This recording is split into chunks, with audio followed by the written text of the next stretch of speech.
The first time I saw St. Elmo's fire, I thought it was beautiful. That was my mistake. My name is Dr. Sarah Thomas, and I'm an atmospheric physicist specializing in electrical phenomena. 3 months ago, I accepted a research position at the BlackRock Maritime Institute, stationed on a remote oil platform in the North Atlantic. The job promised cutting-edge research opportunities and the chance to study rare atmospheric events in one of the world's most electrically active regions. What they didn't tell me was why the previous researcher had disappeared. The platform, designated BlackRock 7, sat like a metal island 40 miles from the nearest land. It housed a crew of 37, roughnecks, engineers, maintenance staff, and researchers like myself. The isolation was supposed to be temporary, just 6 months to complete my research on electromagnetic anomalies in maritime storm systems. I should have left after the first week. The storms here weren't like anything I'd studied before. They appeared without warning, defying every meteorological model we had. One moment the sea would be calm as glass, the next we'd be battling 70-foot waves and winds that screamed like the damned. But it wasn't the storms themselves that unnerved me, it was what came with them. St. Elmo's fire. Every sailor knows the phenomenon, those eerie blue-green flames that dance along masts and rigging during electrical storms. Named after the patron saint of sailors, it's caused by plasma discharge in high-voltage atmospheric conditions. Perfectly natural. Perfectly explainable. Except here, it was different. The fire appeared during every storm, but it moved with purpose. It crept along the platform's superstructure like living lightning, pulsing and writhing as though it were breathing. The crew called it the saint's blessing, crossing themselves whenever it appeared. But I saw the fear in their eyes, the way they avoided looking directly at it, the way conversations died when those ghostly flames began their dance. My first real encounter came during a Category 4 storm in late September. I was in my lab, monitoring electromagnetic readings that were off the charts, when the power failed. Emergency lighting kicked in, bathing everything in hellish red. That's when I heard it, a sound like whispers carried on the wind, speaking words in a language I didn't recognize. I pressed my face to the reinforced window and saw them, ribbons of blue-white fire cascading down the platform's support pillars. They moved in patterns too complex for random electrical discharge, weaving and spiraling in configurations that hurt to look at directly. As I watched, transfixed, one tendril of fire separated from the rest and pressed against the glass. The whispers grew louder.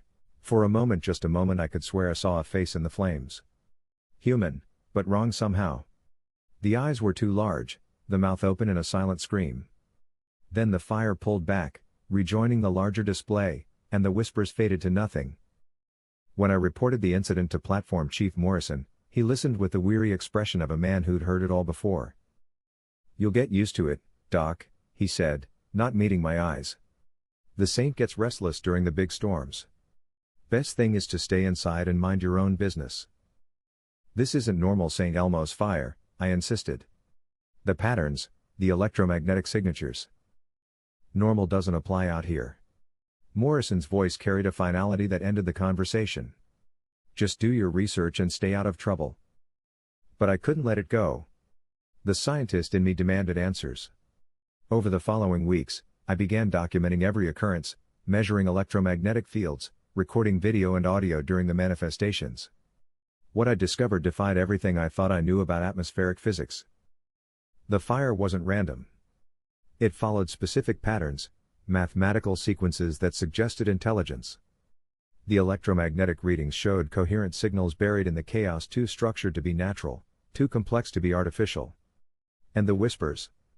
I began to recognize recurring phonemes, syntactic patterns that suggested an actual language. The breakthrough came when I isolated a particularly clear recording and ran it through linguistic analysis software. The results chilled me to the bone. The whispers weren't just random sounds, they were names.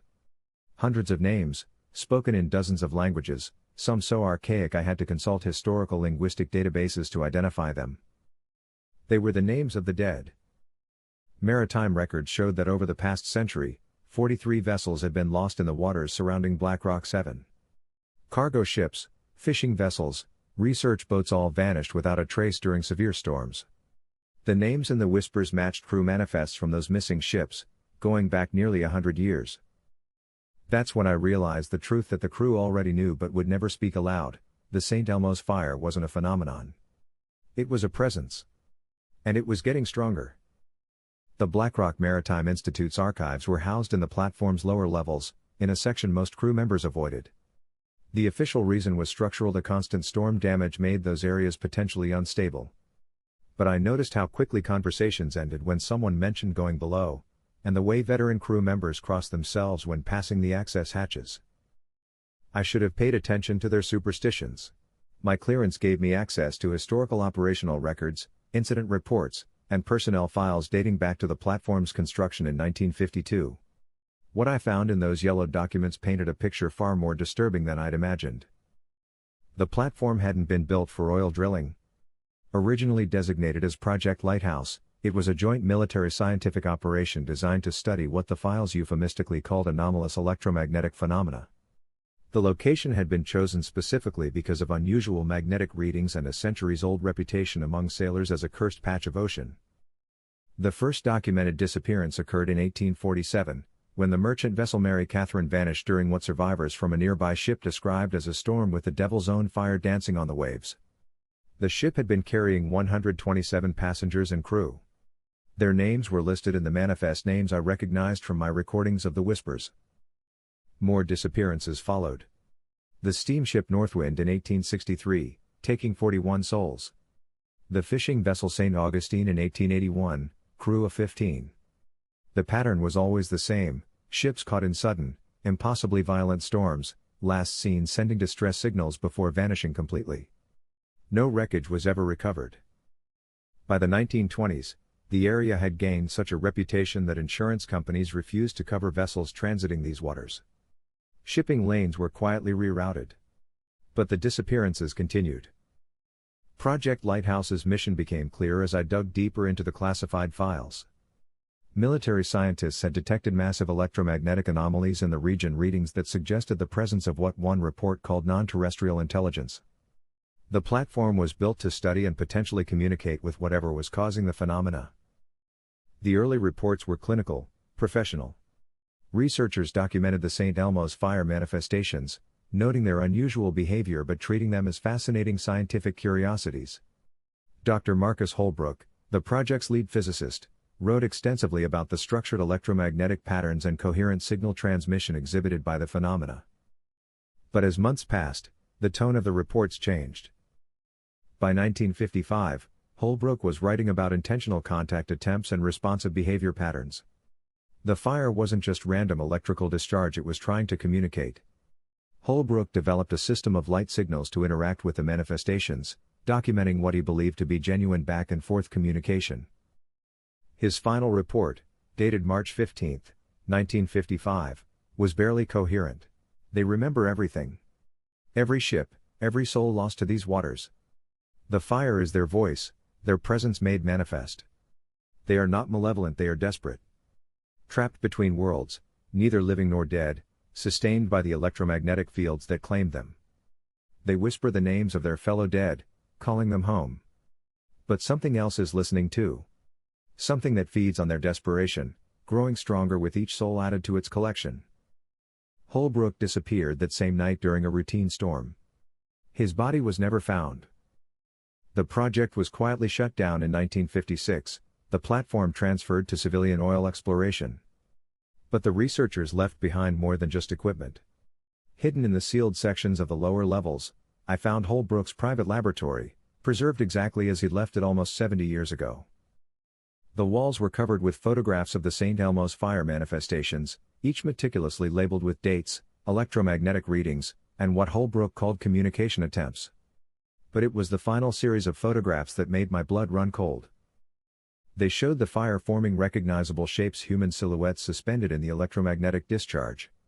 In the last photo, taken the night before Holbrook's disappearance, the fire had formed what was unmistakably a human face. The expression was one of absolute terror. Scrawled across the bottom in Holbrook's handwriting were 3 words, "It's coming through." That's when I noticed the electromagnetic meter on his desk was still running, somehow powered after all these years. The needle was buried in the red zone, indicating field strength levels that should have been impossible. And faintly, almost too quiet to hear, came the sound of whispers echoing through the lab's sealed chambers. I ran from that room and didn't stop until I reached the platform's upper levels. But I couldn't escape the knowledge of what I'd discovered. The St. Elmo's fire wasn't just the manifestation of trapped souls. It was a gateway. And something on the other side was using those lost spirits to find its way into our world. The question wasn't whether it would succeed. The question was how much longer we had before it arrived.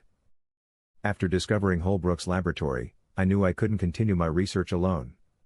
The implications were too vast, the potential consequences too catastrophic. I needed help from someone who understood both the scientific and supernatural aspects of what we were dealing with.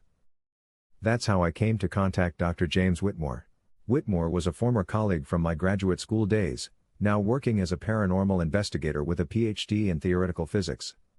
Most of the academic community considered him a crackpot, but I knew his credentials were solid and his methods, while unconventional, produced results. If anyone could help me understand what was happening at Black Rock 7, it was James. He arrived on the next supply helicopter, bringing with him a collection of equipment that drew curious stares from the crew: electromagnetic field detectors, infrared cameras, digital voice recorders, and several devices I didn't recognize. Platform Chief Morrison wasn't happy about the additional personnel, but my research contract gave me discretionary authority over visiting consultants. "Sarah, you look terrible," were James's first words after greeting me on the helicopter pad. "When's the last time you slept?" I realized I couldn't remember. The past few weeks had blurred together in a haze of research, broken sleep, and growing dread. The whispers had become constant now, audible even during calm weather. I'd started leaving recordings running in my quarters, waking to find hours of voices speaking names and languages I didn't understand. "It's getting worse," I told him as we walked toward the main facility. "The electromagnetic readings are off the charts, and the manifestations are becoming more frequent. Last night, the fire appeared during clear weather, no storm, no atmospheric disturbance. That's impossible according to everything we know about the phenomenon." James stopped walking and turned to look at the ocean surrounding us. The day was overcast but calm, waves barely reaching 3 feet. "You said in your message that you found evidence of communication attempts.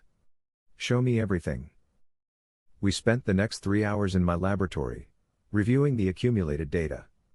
James examined the electromagnetic readings, listened to the audio recordings, and studied the photographs I'd taken of the fire manifestations. His expression grew increasingly grim as the evidence mounted. "This is remarkable work, Sarah, but I'm afraid the situation is worse than you realize." He pulled up one of the recent audio files on his laptop. "Listen to this section here, where the voices overlap." He isolated a portion of the recording where multiple whispers seemed to speak simultaneously. As he adjusted the audio levels, a pattern emerged: not random voices, but a coordinated chorus speaking in unison. "They're not just speaking names," James said quietly. "They're chanting them. It's a summoning ritual, repeated endlessly, drawing more souls into whatever force is controlling them." "Controlling them? The electromagnetic entity you've detected isn't the spirits of the drowned sailors, Sarah. It's something else, something that's using their essence as a conduit to manifest in our reality. Every soul it claims makes it stronger, more able to affect the physical world."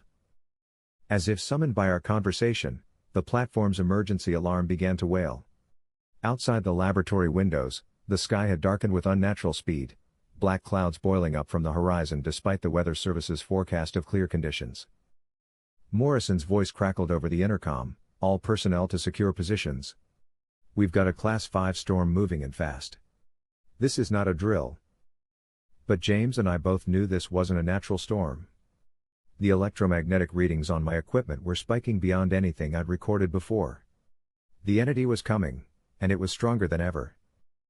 Lightning began to strobe across the darkened sky, but it wasn't the jagged bolts of normal electrical discharge. These were coherent beams of blue-white energy that seemed to bend and curve with purpose. The first tendril of St. Elmo's fire appeared on the platform's communication array, pulsing in rhythm with my heartbeat. "We need to get to the lower levels," James said, gathering his equipment. "If your predecessor was right about this being a gateway, we need to find where it's anchored." "The lower levels are sealed," I protested. "Morrison said they're structurally unsound." "Morrison's lying." James's voice was grim. "The crew knows exactly what's down there. They're just too terrified to admit it."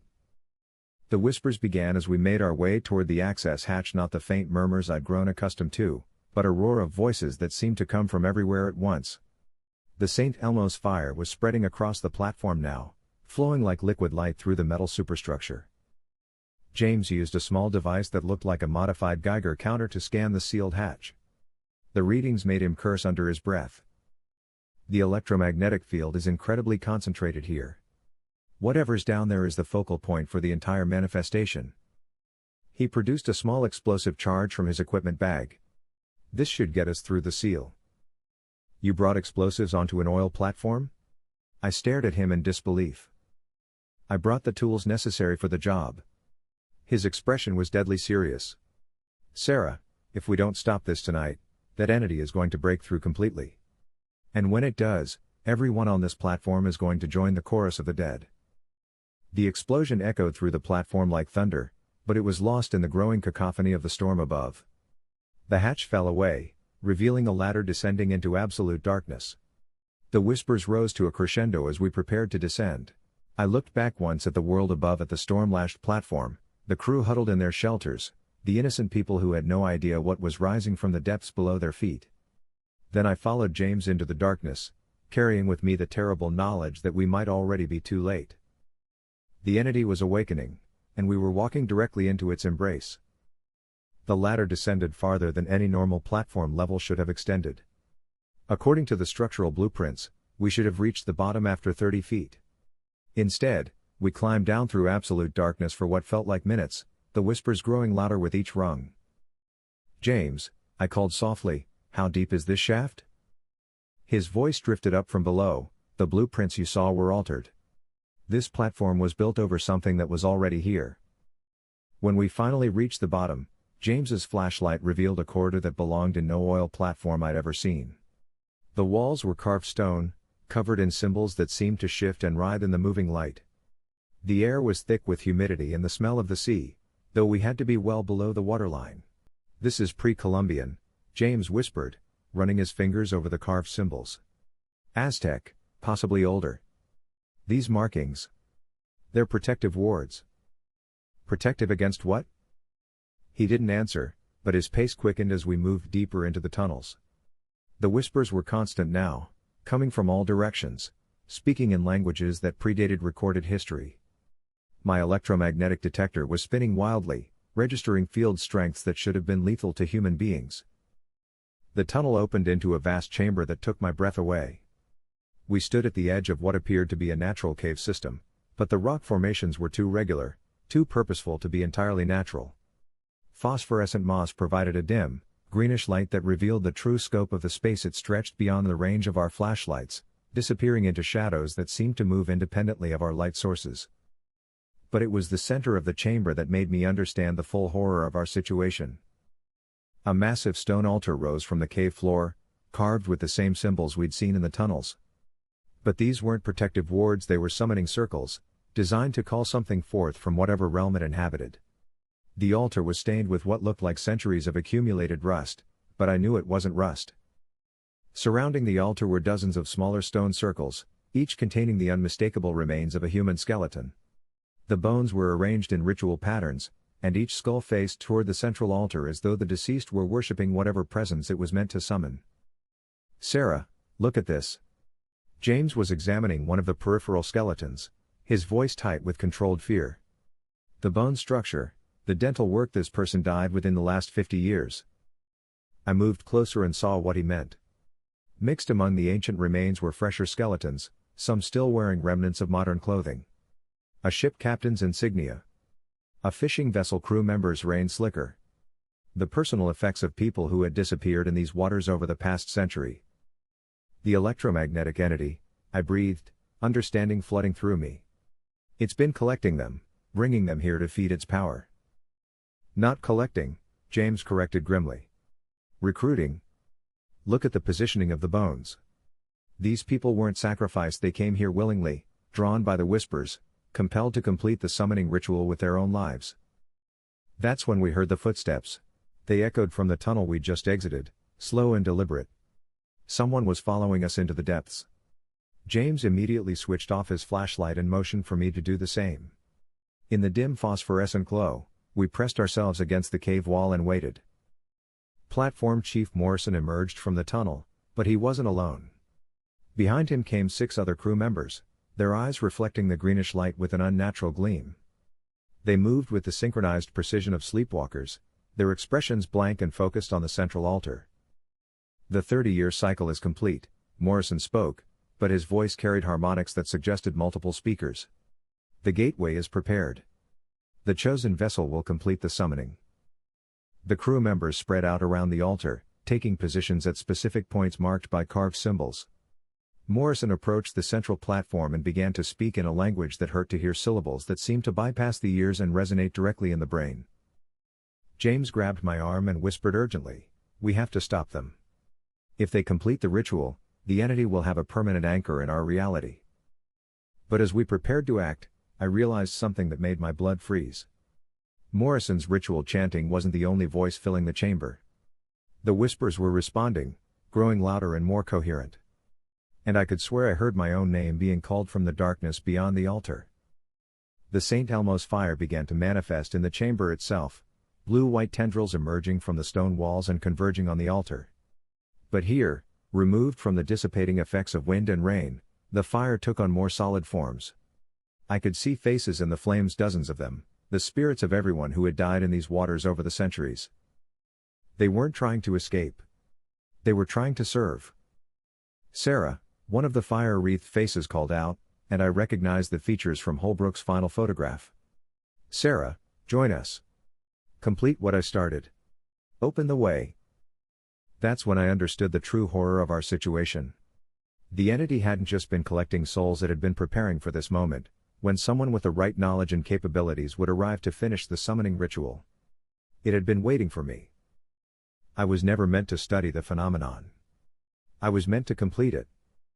The whispers rose to a roar, calling my name in 100 different voices, and I felt my feet carrying me toward the altar despite every rational thought screaming at me to run. The electromagnetic entity had been patient for decades, carefully maneuvering events to bring me to this place at this time. James's hand on my shoulder was the only thing that kept me from walking into the flames. "Fight it, Sarah!" he shouted over the growing cacophony. "It's using your own research against you, making you want to understand, to complete the work." But the compulsion was overwhelming. The scientific part of my mind was fascinated by the elegance of the summoning circle, the mathematical precision of the electromagnetic field convergence. I wanted to see what would happen when the ritual was complete, wanted to witness the moment when the barrier between dimensions finally collapsed. Morrison's chanting reached a crescendo, and the St. Elmo's fire began to coalesce into a single, massive form above the altar. For the first time, I saw the entity in its true manifestation, not a collection of lost souls, but something vast and ancient that had been using those souls as a mask to hide its real nature. It was beautiful and terrible, a being of pure electromagnetic energy that existed in the spaces between matter and energy, between life and death. And it was almost through. The final phase of the summoning had begun, and I was the key that would unlock the door between worlds. The entity's true form defied every law of physics I understood. It existed as living electricity, a consciousness made of pure electromagnetic force that pulsed and shifted through dimensions I couldn't perceive. As it stabilized above the altar, reality itself seemed to bend around it, creating distortions in space that made my eyes water and my brain ache. But it was the voices that truly drove home the horror of what we were witnessing.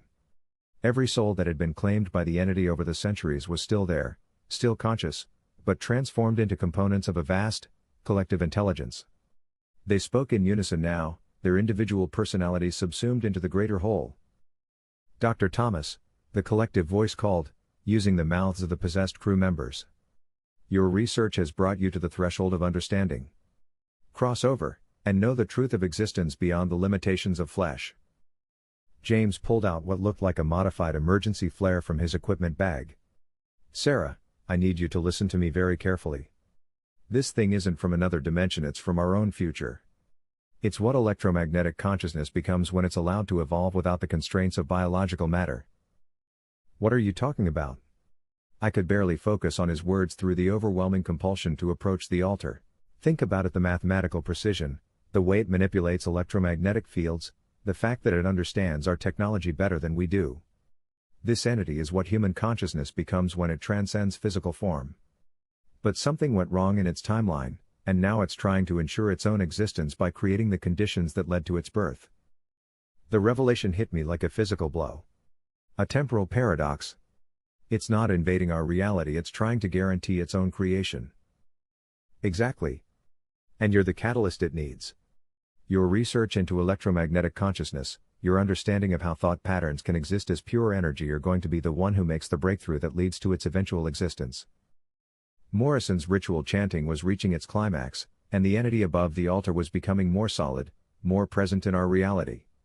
The St. Elmo's fire throughout the chamber was converging on a single point, creating a massive electromagnetic vortex that made my hair stand on end and filled the air with the smell of ozone. But if it succeeds now, I realized, if it establishes itself in our timeline prematurely, it will consume every electromagnetic field on Earth.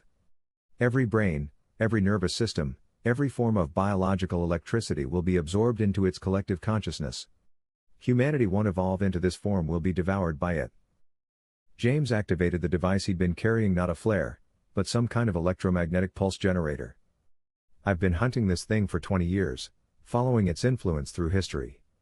Every major electromagnetic anomaly, every unexplained disappearance in regions of high electrical activity, it's all been preparation for this moment.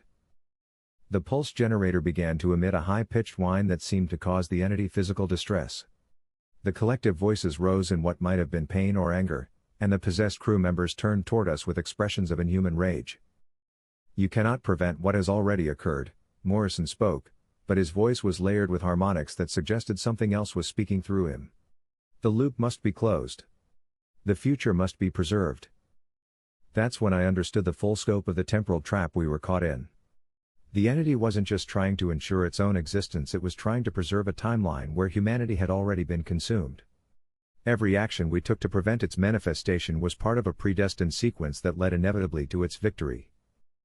"James," I said quietly, "we can't stop it, can we? Every choice we make just reinforces the causal loop." "Not every choice." His voice was grim as he adjusted the settings on his device. "There's one option it can't account for because it would prevent its own existence entirely." I saw what he meant, and the realization filled me with terror. "You're going to collapse the electromagnetic field completely. Cut off its anchor to our reality." "It's the only way."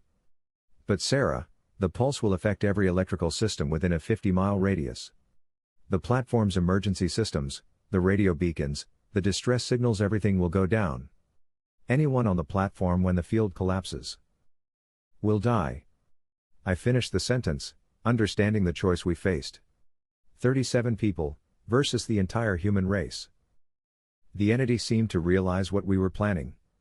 The possessed crew members began moving toward us with inhuman speed, their eyes blazing with stolen electrical fire. But they were too late.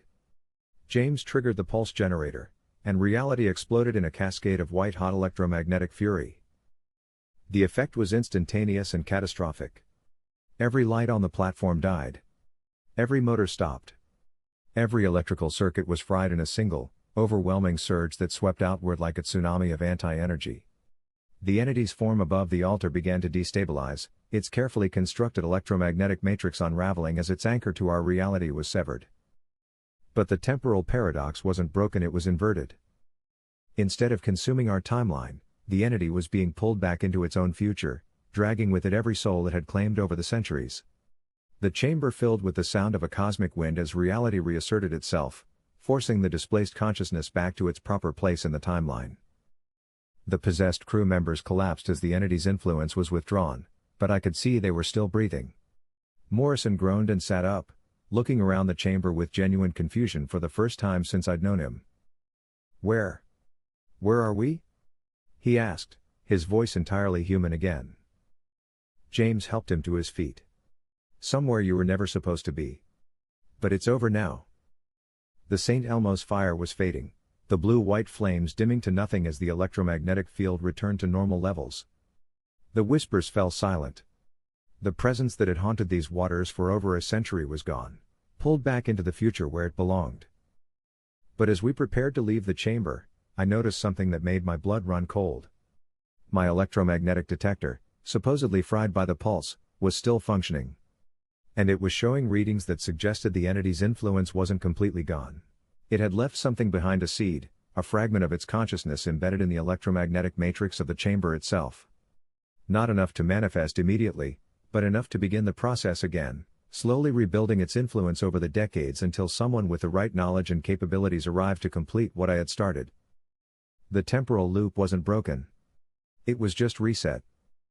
And somewhere in the future, the entity was waiting patiently for its next opportunity to ensure its own existence, knowing that eventually, inevitably, someone would discover the truth and be compelled to complete the summoning. The cycle would begin again. 6 months have passed since the events at BlackRock 7. The platform was officially decommissioned due to structural damage from severe weather, and the crew was reassigned to other facilities.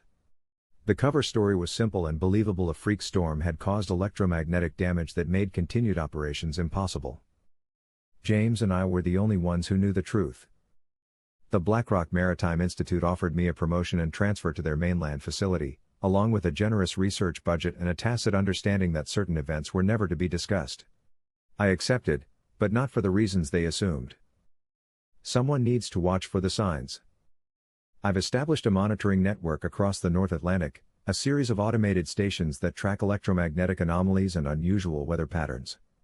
The data flows to my new laboratory where I spend my days analyzing readings and listening for whispers that shouldn't exist. The entity is still there, dormant but not destroyed. I can feel its presence in the baseline electromagnetic readings from the region, a subtle distortion that grows slightly stronger each month. It's rebuilding itself slowly, carefully, learning from its previous failure. James visits occasionally, bringing reports from other locations around the world where similar phenomena have been detected. The Mediterranean has shown unusual patterns near several ancient shipwreck sites. The Bermuda Triangle's electromagnetic anomalies have become more structured, more purposeful. The entity's influence wasn't limited to one location, it was part of a global network of temporal anchors, each one a potential gateway for its return. "How long do we have?" I asked during his last visit. "Based on the rate of electromagnetic field reconstruction, maybe 30 years before it's strong enough to attempt another manifestation." James spread out a map marked with dozens of monitoring stations. "But that assumes it follows the same pattern. This thing is learning, adapting. Next time, it might not need a full summoning ritual. I've published papers on electromagnetic anomalies in maritime environments, carefully worded research that provides just enough information to prepare the next generation of scientists without revealing the full truth. My graduate students don't know why I'm so interested in historical shipping records, or why I insist they study the theoretical principles of consciousness transference. They don't need to know yet." Late at night, when the laboratory is empty and the monitoring equipment hums quietly in the darkness, I sometimes hear whispers coming through the speakers. They're faint, almost inaudible, but they're definitely their voices speaking names and languages that span centuries of human history. The entity is calling to its lost souls, trying to reassemble the collective consciousness that will enable its return. And slowly, patiently, they're answering. I've started a journal, documenting everything I know about the entity's history, its methods, and the signs that indicate its growing influence. When the time comes when the electromagnetic readings reach critical levels and the whispers become loud enough for others to hear, there will need to be someone ready to act. Someone who understands the price of failure. The temporal loop isn't broken, just interrupted. Eventually, inevitably, the entity will find another way to anchor itself in our timeline. When that happens, humanity will need defenders who know the truth about what's coming. I've dedicated my life to making sure those defenders exist. But sometimes, in the darkest hours before dawn, I wonder if I'm really preparing to fight the entity's return or if I'm unconsciously working to ensure it. The temporal paradox that created it means that every action taken to prevent its existence might actually be necessary for its creation. Am I humanity's guardian, or the entity's unwitting servant? The monitoring stations continue their vigilant watch, sensors straining to detect the first signs of the entity's resurgence. In research facilities around the world, scientists study electromagnetic consciousness and temporal mechanics, unknowingly laying the theoretical groundwork for humanity's eventual transcendence or consumption. And in the depths beneath BlackRock 7, in a chamber that officially doesn't exist, something stirs in the darkness, patient and eternal, waiting for the moment when the stars align again and the barriers between past and future grow thin. The St. Elmo's fire will dance again across the waves. The whispers will call new names into the void. And somewhere, someone will hear them and be compelled to answer. The cycle continues, as it always has, as it always will, until the moment when humanity finally transcends the limitations of flesh and joins the collective consciousness that waits beyond the veil of electromagnetic fire. But that moment is not today. Today, I maintain the vigil, watching the instruments and listening to the whispers, keeping the ancient knowledge alive so that when the time comes, someone will be ready to face the truth of what we're destined to become.